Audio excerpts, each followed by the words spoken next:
أعوذ بالله من الشيطان الرجيم. بسم الله الرحمن الرحيم. الحمد لله رب العالمين، والصلاة والسلام على أشرف المرسلين وخاتم النبيين ورحمة الله للعالمين وبعد. Chers téléspectateurs, salam alaykum wa rahmatullahi ta'ala wa barakatuh. نحمد الله تبارك وتعالى على هذا الشهر المبارك شهر رجب، ونسأل الله تبارك وتعالى أن يجعله خيرا وبركة وأن يصب علينا فيه الخير صبا. Ce mois sacré, bien sûr, qui va connaître une nuit et une veillée sacrée qui est celle de l'ascension et du voyage nocturne du prophète sallallahu alayhi wa sallam.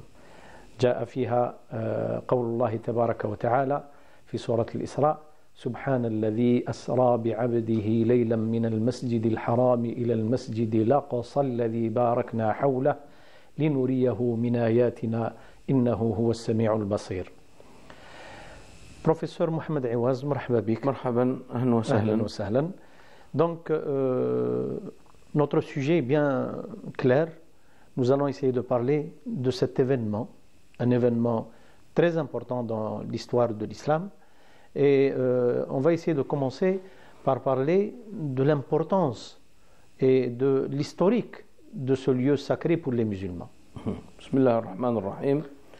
Alhamdulillah, wassalatu wassalamu ala sayyidina Rasulillah wa ala alihi. Je commencerai d'abord par soulever un rapport très important. Le fait que cet événement a eu lieu dans le mois de Rajab, sachant que le mois de Rajab a un aspect commun entre lui et le masjid à la Mecque, le masjid al-Haram. Ce lien commun, c'est que le mois de Rajab, qui est considéré comme un mois parmi les mois sacrés, Rajabul Munfarid alladhi bayna Jumada wa Sha'ban. Donc il y a cet aspect de sacralité qu'on trouve d'abord durant ce mois, qui est un mois sacré, et l'événement de l'ascension qui a eu lieu à partir de la mosquée qui est considérée et qualifiée comme étant la mosquée sacrée, le Masjid al-Haram. C'est-à-dire Hurmat al-Zaman, Hurmat al-Makan.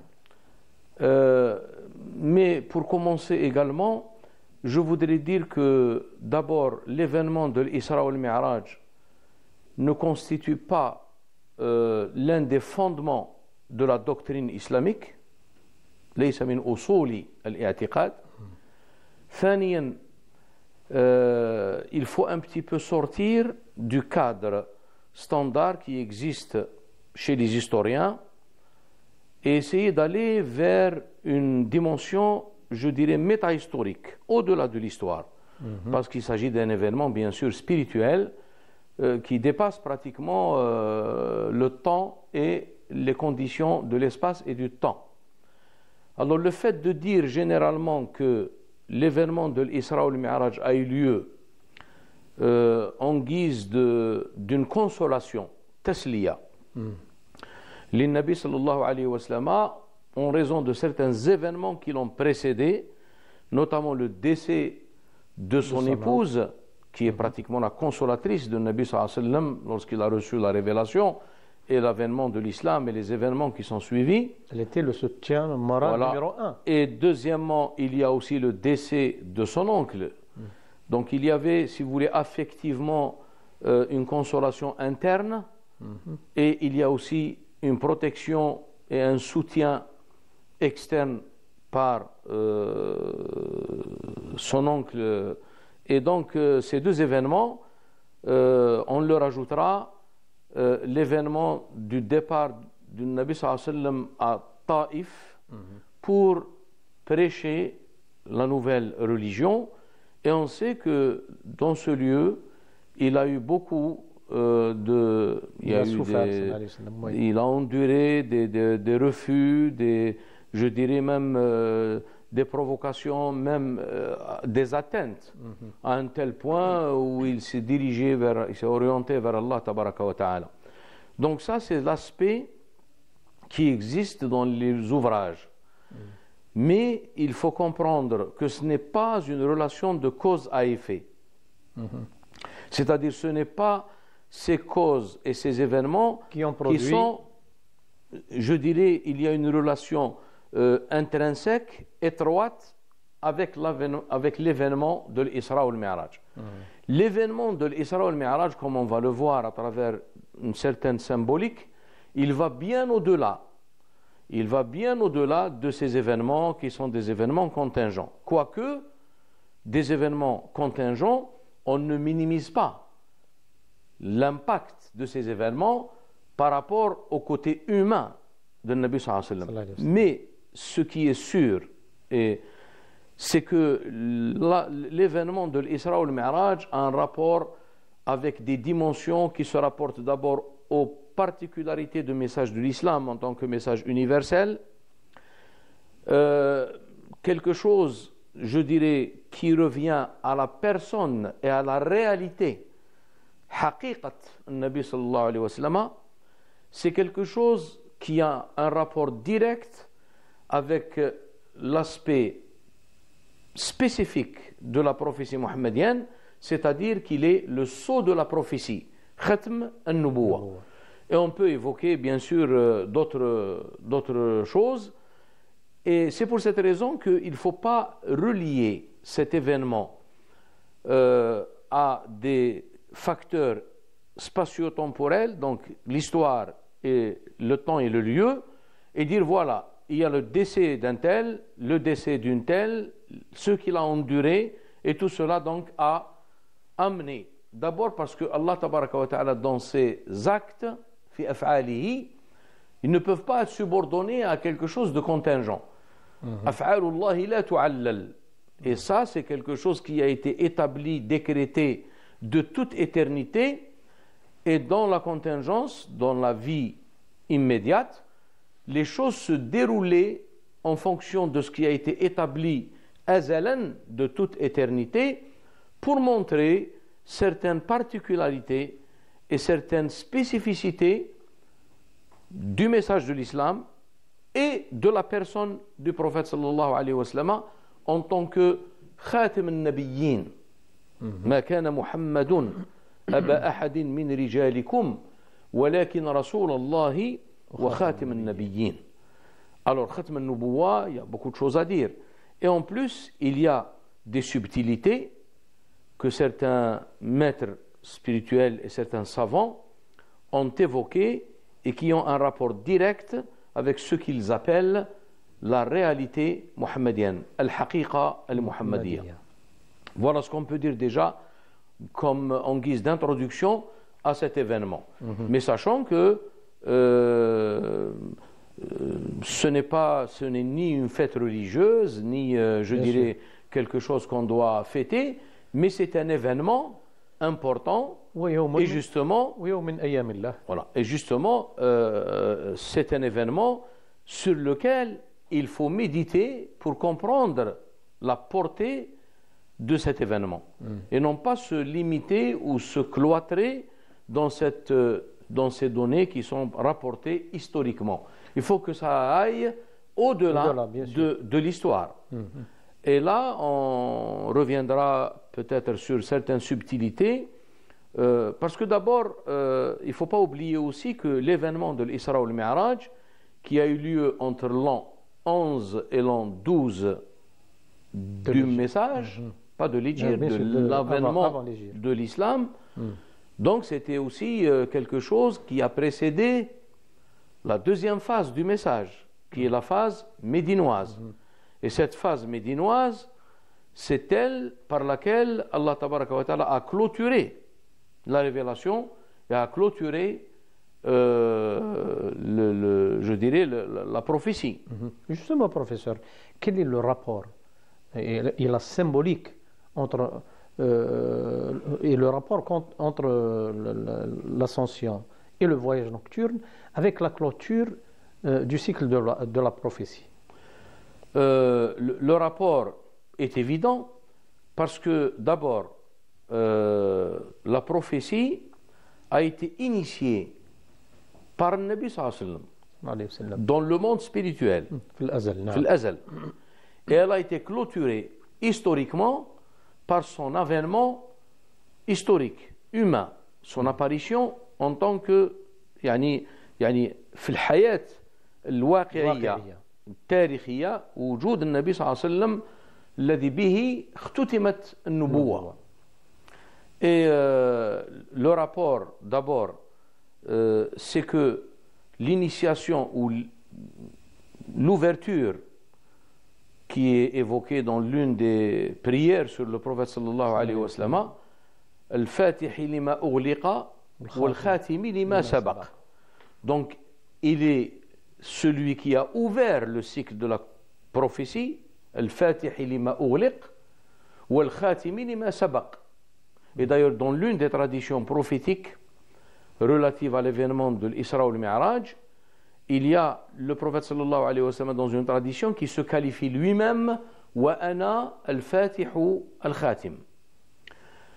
Cette ouverture du cycle de la prophétie dans le monde, je dirais, spirituel, dans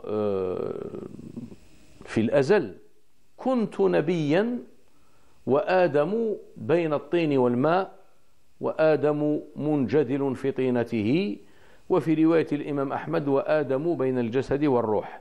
Donc ici, la prophétie, ce n'est pas dans le sens historique et contingent. C'est-à-dire il y a un statut, l'ouverture de ce cycle de la prophétie, et donc il a évolué. Cette prophétie, elle a évolué. ارتقت وفيه ارتقت الحقائق وتنزلت علوم آدم فأعجز الخلائق. Donc là, c'est des allusions à cette réalité mohammedienne. Et donc, chaque prophète, quand il venait, il était, si vous voulez, un aspect de la prophétie mohammedienne et de cette réalité mohammedienne. Ça veut dire, professeur, que le statut de la prophétie a été créé, a été initié, mais enfin, je veux dire, créé, ouvert avant même la création des cieux et de la terre, bien sûr, de toute éternité. Ça veut dire, c'était avant une connaissance, un savoir dans la tabaraka wa ta'ala. Dans la science divine.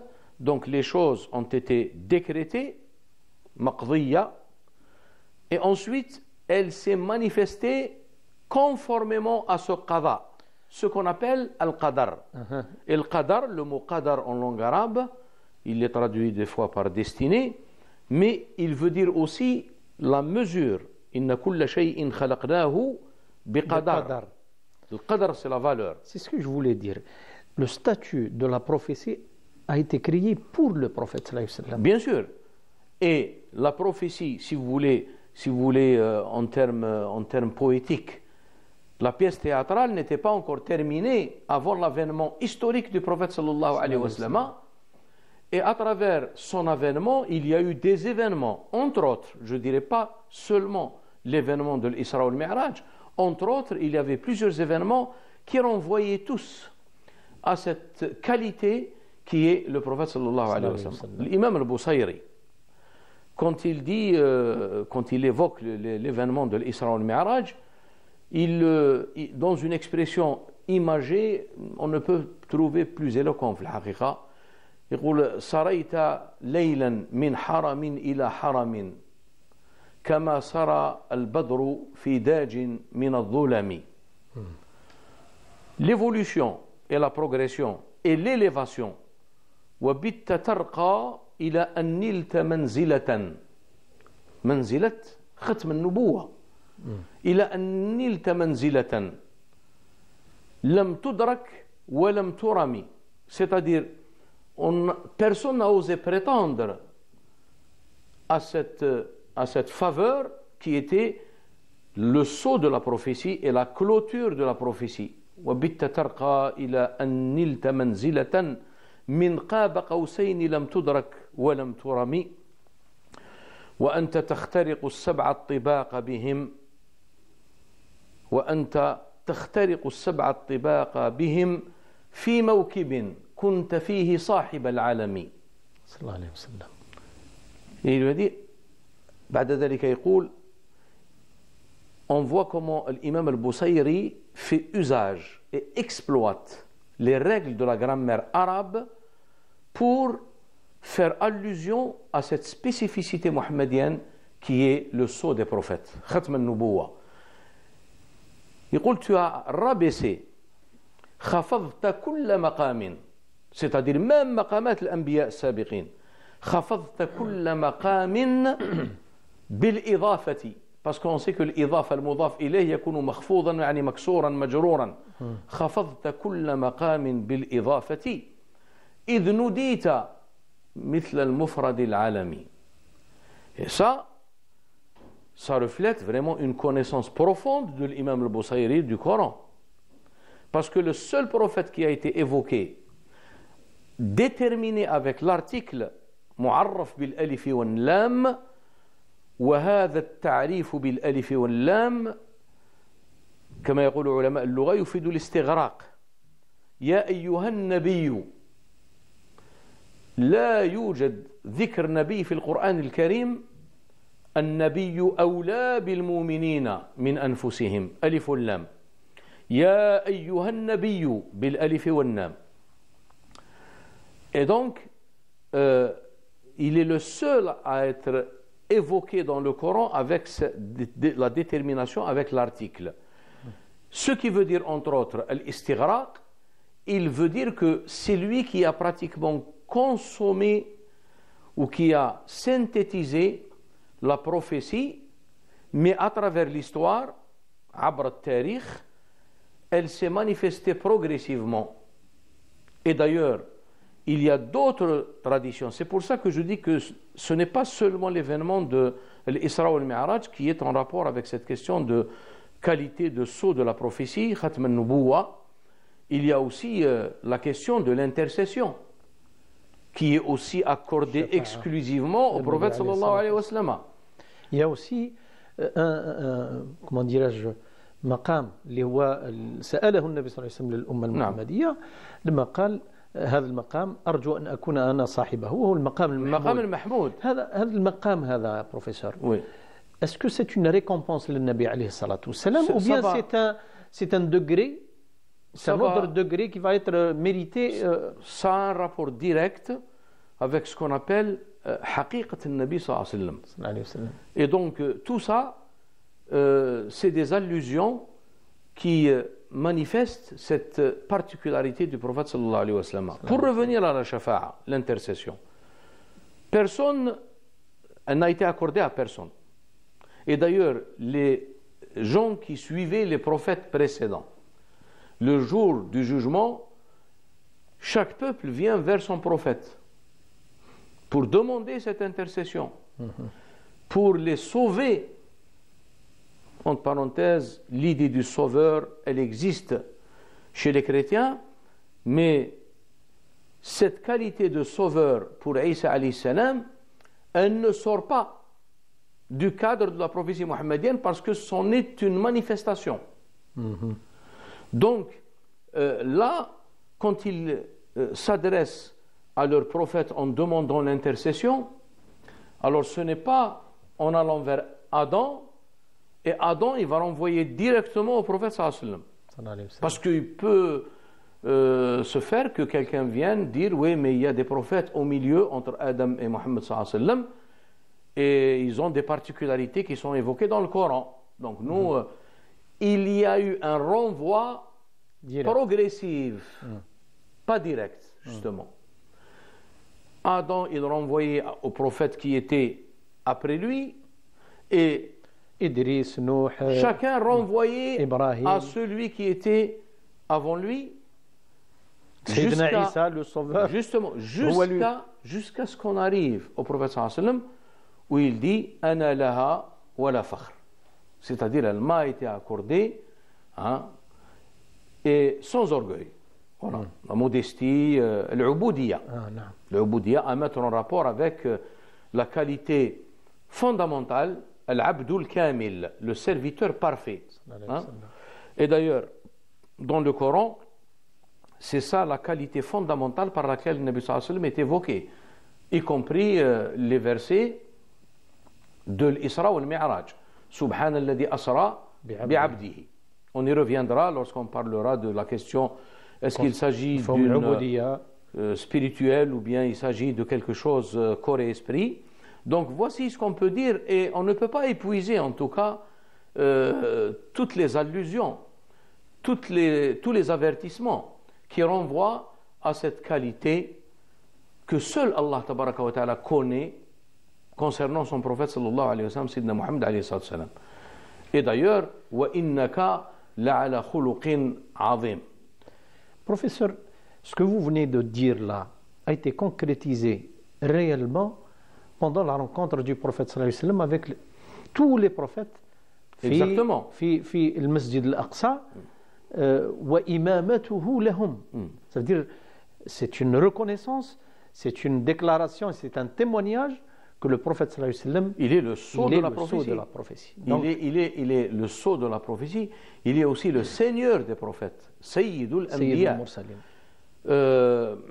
ليلة الإسراء أهل كل سماء سجد الكل إذ رأوك وقاموا فتقدمت للصلاة فصلوا كلهم مقتد وأنت الإمام. Donc la première étape donc, du voyage nocturne, l'Isra, de l'Masjid al-Haram ila al-Masjid al-Aqsa.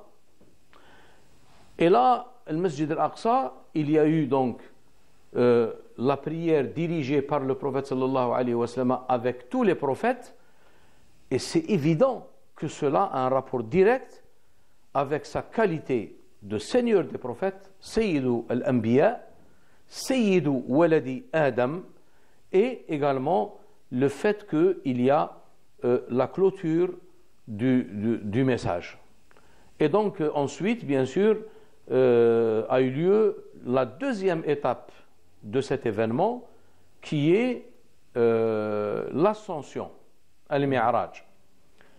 Alors al-Mi'raj, pour revenir au débat qui existe chez les savants, est-ce qu'il s'agit d'un Mi'raj corps et esprit? Est-ce que c'est une polémique juste ou bien?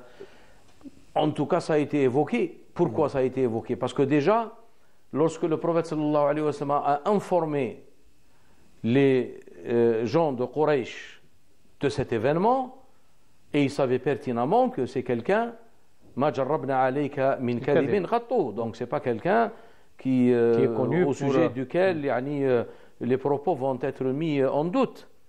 Mais quand même, c'est quelque chose qui est au-delà de la capacité de la raison.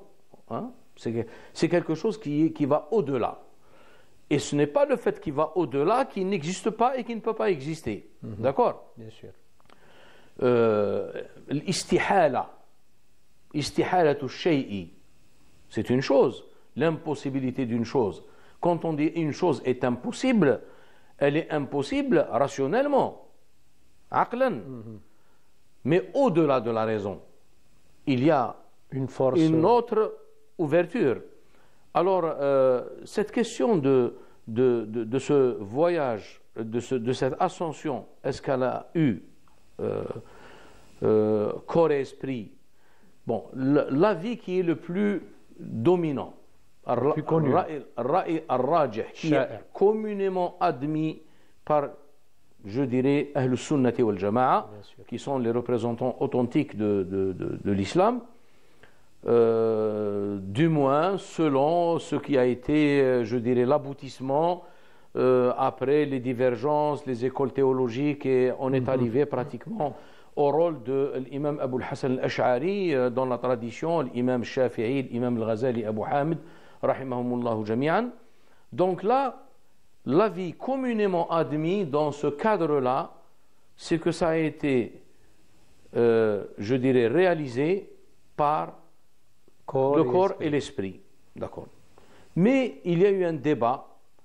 Razi, dans son ouvrage Fatih al-Ghaib, dans son commentaire du Coran, et également je renvoie à Cheikh Mustafa al-Maraghi dans son commentaire du Coran, parlant de cette question, de cet événement de l'Isra ou le Mi'raj. Il a pratiquement ramené les preuves et les arguments de ceux qui soutiennent que l'événement a eu lieu dans un sens spirituel, et les arguments de ceux qui disent que cela a eu lieu dans un sens, je dirais, corps et esprit. Et parmi les arguments les plus répandus, les plus connus, c'est que Allah tabaraka wa ta'ala, dans le verset de Surat al-Isra, Subhanalladhi asra bi'abdihi. Et le mot abd, il inclut la dimension corporelle et spirituelle. Lorsqu'on parle d'un serviteur, on parle de la totalité de la personne. Corps et âme. Bon, pour nous, ça nous paraît pertinent.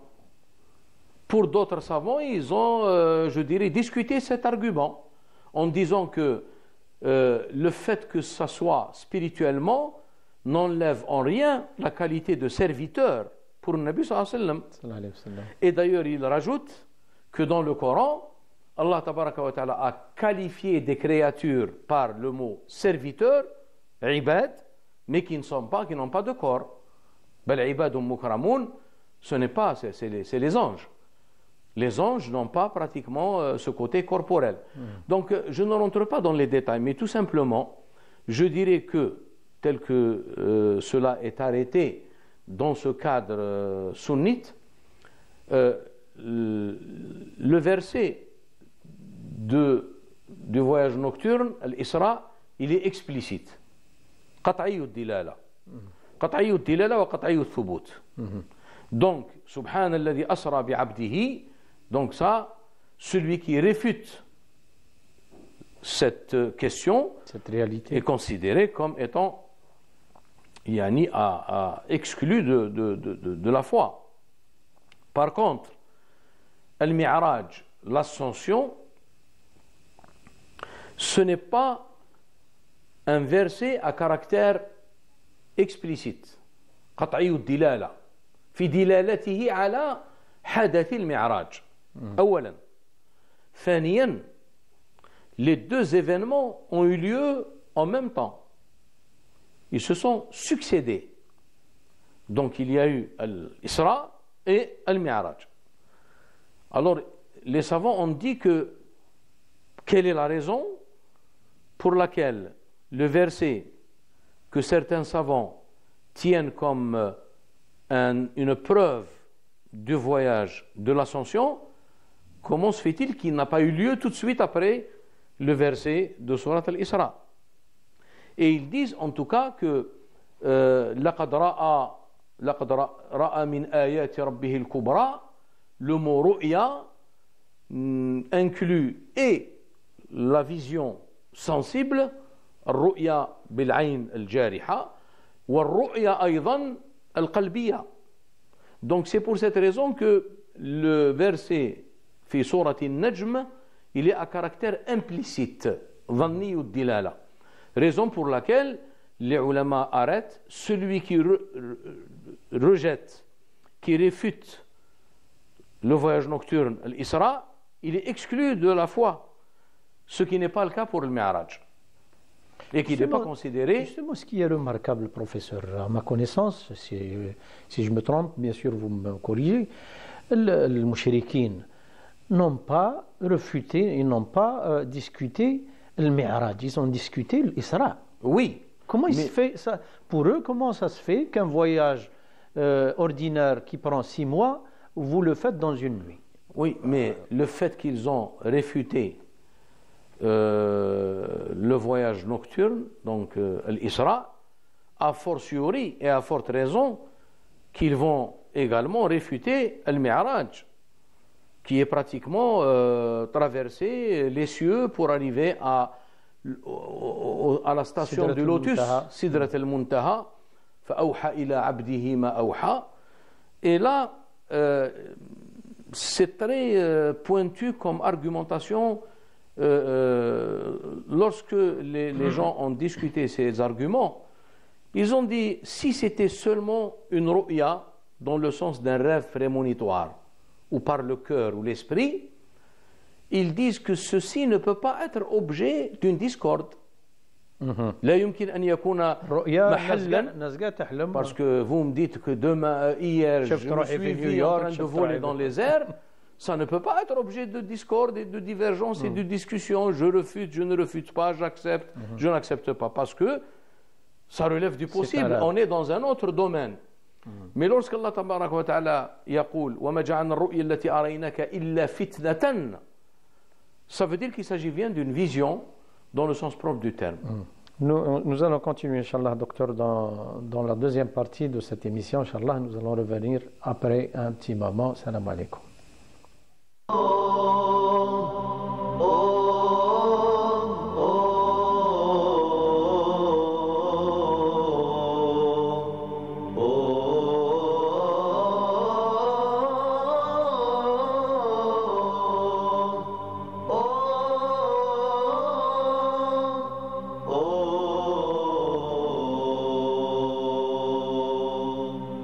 طرقت باب الذي لا يغلق الباب،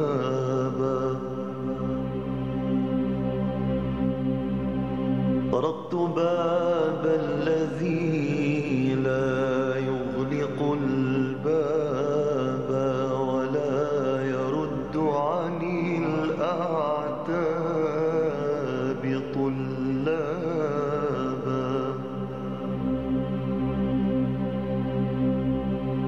ومن إذا جاءه الخطاء يسأله، ومن إذا جاءه الخطاء يسأله صفح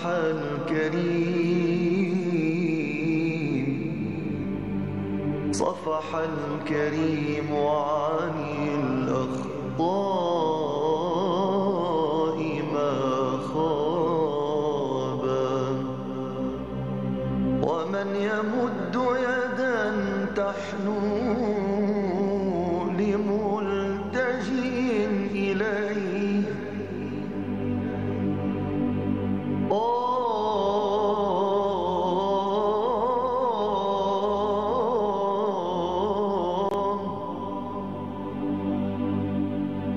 ومن يمد يدا تحنو لملتجئ إليه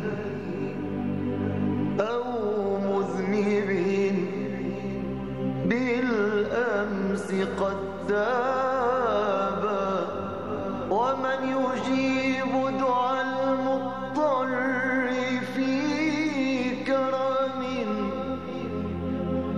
ومن يجيب دعاء المضطر في كرم، ومن يلبي نداء العبد إذا آبى. انظر لعبد فقير جاء في ندم،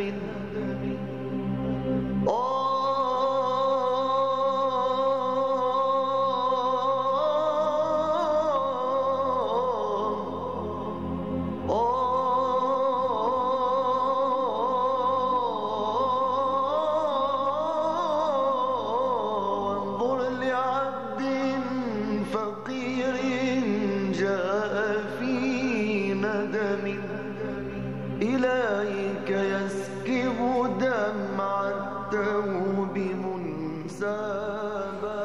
Salam alaikum wa rahmatullahi ta'ala wa barakatuh. Chers téléspectateurs, nous reprenons bien sûr à partir de la dernière idée qu'on a exposée avec le professeur Mohamed Aouaz. Donc, professeur, le fait que les mécréants, les polythéistes, les mouchriquines, naqashou, ils ont refuté, ils ont discuté le fait que le prophète sallallahu alayhi wa sallam a fait ce voyage en une nuit.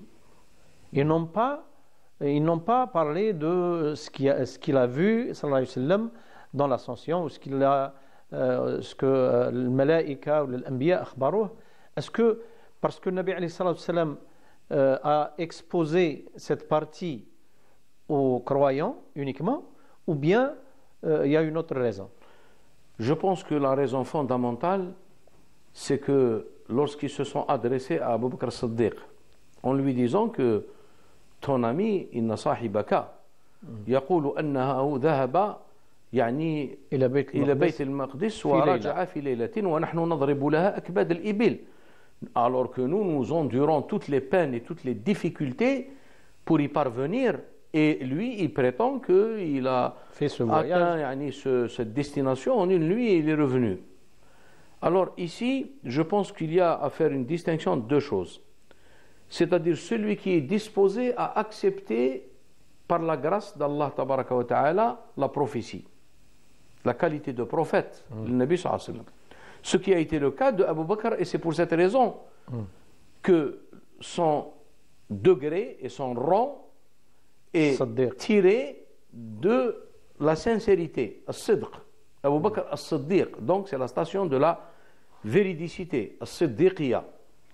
Et lorsqu'ils se sont adressés à lui, il leur a répondu, mais il me dit plus que ça. Il me dit qu'il reçoit la parole du ciel et je le crois. Donc il est tout à fait plus facile, il est plus simple de le croire dans d'autres. Mais seulement, il a dit in kana qalaha.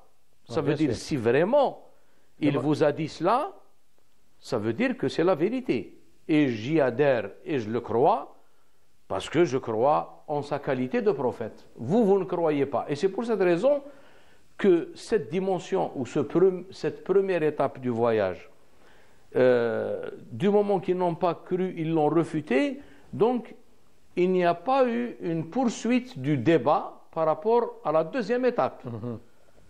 Et les croyants n'ont aucun inconvénient à y adhérer également, comme ils ont adhéré et ils ont cru et ils ont accepté la première étape, le voyage de la première étape. Voilà ce qu'on peut dire.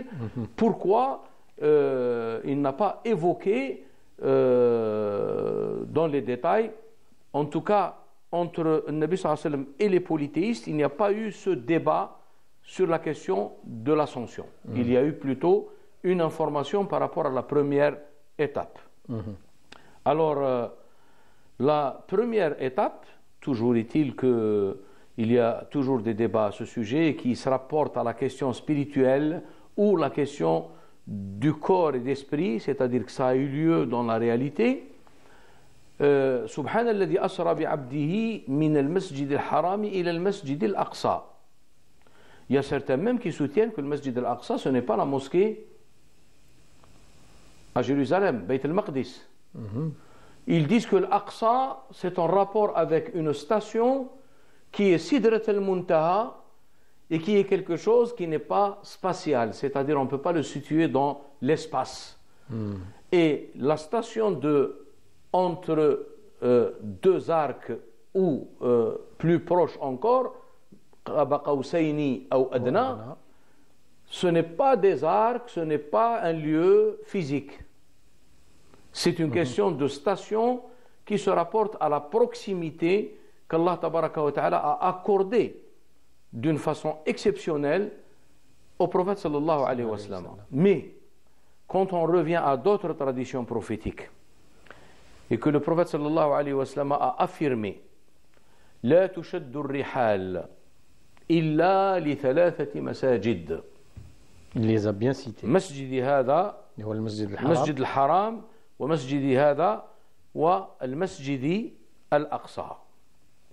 Donc là, il y a, je dirais, une certaine spécificité de la langue arabe, où il y a un texte qui doit être compris dans sa dimension initiale et qui est ظاهر العبارة وظاهر الكلام والأصل في الكلام الحقيقة ولا يعدل. On ne se détourne pas du sens propre d'un texte à un sens imagé ou à un symbole ou à un sens figuré que lorsqu'il y a un contexte qui le justifie.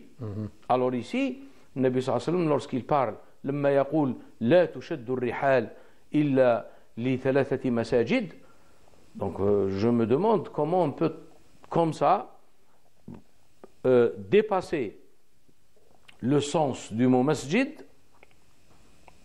pour dire que ce n'est pas un masjid comme vous le comprenez, mais c'est quelque chose de tout autre. كان هو القبلة الأولى. Voilà, et c'était la première qibla. D'accord. Quoique, la question de la qibla, en tant qu'événement, qui a servi pour distinguer ceux qui croient de ceux qui ne croient pas.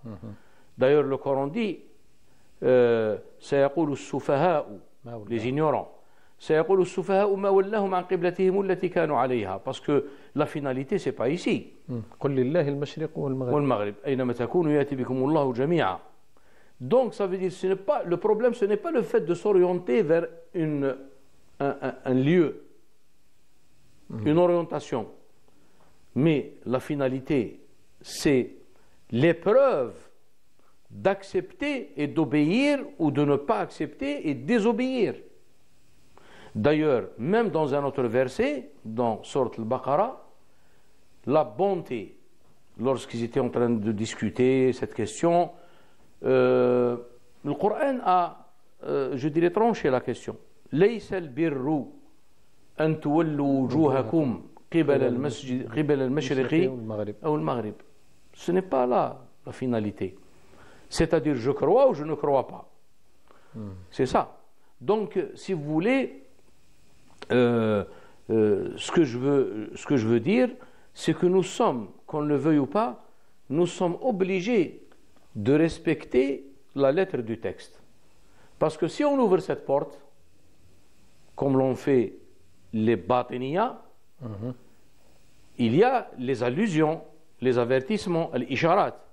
Mais l'isharat, c'est des allusions qui n'abolissent pas le sens initial dans le texte.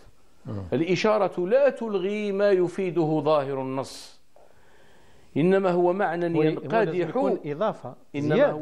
ينقدح في ذات العارف السالك يحسن أن ينزل على نص من النصوص.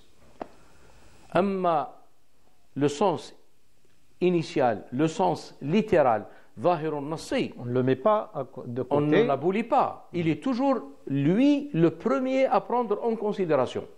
لأن الحقيقة في الكلام الأصل في الكلام حقيقته وليس يعني الأمور الأخرى التي تكون رمزية أو مجازية أو إشارية. Et c'est pour cette raison que je voudrais ici mettre en rapport la question avec quelque chose de très important, puisqu'on est en plein de cette...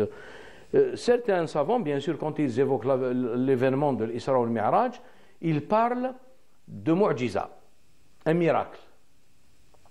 Alors que nous savons que la particularité de l'islam, la particularité de Nabi sallallahu alayhi wa sallam, c'est que son miracle à lui n'est pas un miracle sensible. ليس معجزة حسية وأن معجزته الكبرى. Le titre d'un livre de Mohammed Sheikh Abu Zahra, Al-Mu'jiza al-Kubra, c'est le Coran. Et le Coran, donc, c'est un support, c'est la parole divine, Kalamullah Ta'ala, Al-Qadim, Al-Ghayr Makhlouq, et qui est un support de méditation pour comprendre un petit peu et pour saisir les trésors et les subtilités de ce texte. Alors, en tant que mu'jiza, ceux qui ont répondu aux gens qui soutiennent que cet événement a eu lieu corps et esprit, ils disent que le mu'jiza, parce que les gens ont répondu en disant c'est une mu'jiza. On est bien d'accord avec vous que selon les conditions normales, il est impossible qu'un être humain en os et en chair traverse pratiquement les cieux avec une vitesse, je ne sais pas si on peut même parler de vitesse à ce stade-là. Ils ont dit, on est d'accord avec vous, mais là, il s'agit d'un miracle. Alors, la réponse de ces gens, qu'est-ce qu'ils ont dit? En donnant comme exemple, قول الله تبارك وتعالى في سورة ياسين الذي جعل لكم من الشجر نارا الشجر الأخضر نارا الذي جعل لكم من الشجر الأخضر نارا فإذا أنتم منه توقدون.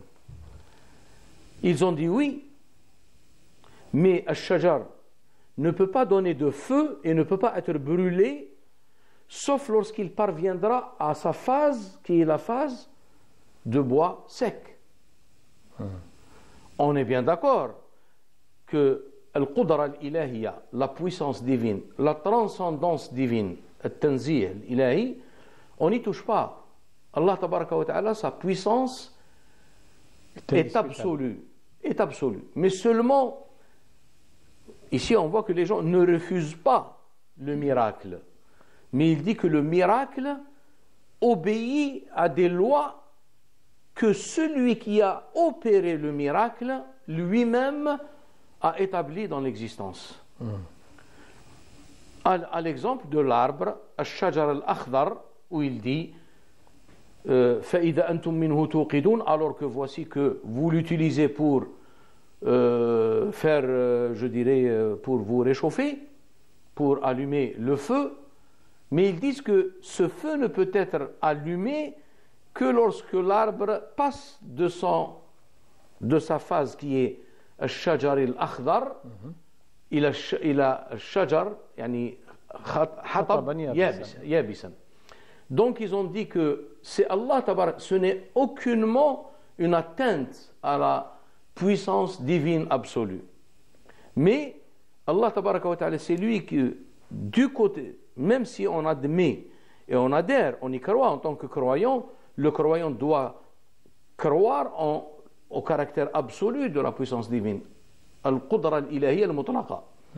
Mais il ne faut pas qu'il oublie aussi que Al-Qudra al-Ilahiyya al-Mutlaqa, en parallèle, il y a la sagesse divine, Al-Hikma al-Ilahiyya. Et comme on est amené et on est concerné par le fait de croire en cette puissance absolue, il ne faut pas qu'on néglige Allah tabaraka wa ta'ala. Il a dans toute sa puissance, je dirais, la possibilité de créer une personne, de donner naissance, comme cela a été évoqué dans le Coran, par rapport à des gens qui ne sont pas venus au monde par voie normale. Mais ça, c'est une question qui renvoie à la puissance absolue d'Allah tabaraka wa ta'ala. Mais la sagesse a voulu que les choses ne soient pas tout le temps comme ça. Il faut qu'il y ait une rencontre d'un homme et d'une femme pour qu'il y ait procréation, pour qu'il y ait une postérité. Donc vous voyez même la question du miracle, al-mu'jiza. D'abord, en soulevant que le mu'jiza pour l'islam, c'est d'abord le Coran, quoique les miracles sensibles ou les prodiges, le karamat, les événements charismatiques, Nabi sallallahu alayhi wa sallam, on en a produit avec ses compagnons, comme par exemple la multiplication de la nourriture alors qu'ils étaient nombreux et la nourriture était très illimitée et ça a suffi pratiquement. Ça, c'est des choses auxquelles on adhère par la foi et par la grâce d'Allah tabaraka wa ta'ala. Mais nous ne négligeons pas le fait qu'il y ait un ordre et qu'il y ait des lois, et il faut obéir à ces lois. Et le prophète sallallahu alayhi wa sallam a tranché cette question en disant que même si moi je crois que c'est Allah tabaraka wa ta'ala qui m'accorde et qui accorde toutes choses à ses créatures, ce n'est pas parce que je crois en ce principe transcendant, أؤمن بهذا المبدأ أن الله تعالى هو المعطي وهو الضار وهو النافع وهو الفاعل على الحقيقة. Il ne convient pas que lorsque quelqu'un m'aide à réaliser quelque chose, qu'Allah tabaraka wa ta'ala me l'a accordé de toute éternité, et c'est un fondement auquel je crois, il n'est pas correct de ne pas remercier cette personne. لم يشكر الله من لم يشكر الناس. Donc voilà ce qu'on peut dire pratiquement à cette question du miracle pour ceux qui considèrent l'Isra al-Mi'raj comme étant bien sûr un événement miraculeux. Une dernière question en moins de 2 minutes, professeur. Le rang de la mosquée Al-Aqsa mérite tous ces sacrifices qui ont été fournis par nos frères palestiniens. Qu'est-ce que vous pouvez nous dire comme un petit mot sur cette résistance que nous saluons et que nous soutenons avec force et avec fermeté et d'une manière formelle, bien sûr, la position de l'Algérie et des Algériens concernant Et le notre Masjid al-Aqsa soulagement également pour le cessez-le-feu qui a été pratiquement conclu, qui va être réalisé, en Inch'Allah. espérant, Inch'Allah, que cela durera Inch'Allah. et sera une occasion propice pour les Palestiniens de reprendre leur souffle et Inch'Allah. également reconstruire ce qui a été pratiquement, je dirais, détruit. Mais la question axiale, centrale de Masjid al-Aqsa, Bayt al-Maqdis, elle est fondamentale dans l'islam. Pourquoi? Parce que inna ad-dina 'inda Allahi al-islam. Wa man yabtaghi ghayra al-islam dinan falan yuqbala minhu.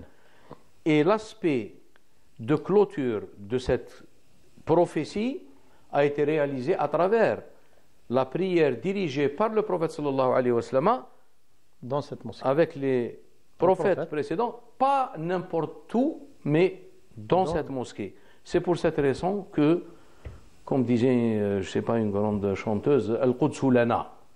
D'accord? Donc, d'un point de vue traditionnel, on ne peut pas céder, même si c'est une affaire qui donne lieu à des conflits, à des, je dis, des choses atroces, mais il faut résister. Il faut que cela reste un point de résistance et que ça, c'est inclus dans la tradition islamique et qui est pratiquement la tradition ou je dis la forme religieuse finale qu'Allah tabaraka wa ta'ala, par le texte, n'acceptera pas autre. وَمَنْ يَبْتَغِي غَيْرَ الْإِسْلَامِ دِينًا فَلَنْ يُقْبَلَ مِنْهُ وَهُوَ فِي الْآخِرَةِ مِنَ الْخَاسِرِينَ. Avec cet esprit positif et cette vision, cet espoir que nous, Inch'Allah, espérons dans les plus brefs délais, Inch'Allah, que notre peuple palestinien aura gain de cause, Inch'Allah, et aura son indépendance et verra le Masjid al-Aqsa libéré et Inch'Allah, on aura peut-être l'occasion de faire la prière à l'Aqsa, Inch'Allah, tabaraka wa ta'ala. Professeur, merci beaucoup. Je vous donne rendez-vous donc dimanche prochain à la même heure. Soyez donc au rendez-vous. Barakallahu fikum. Assalamu alaikum wa rahmatullahi ta'ala wa barakatuh.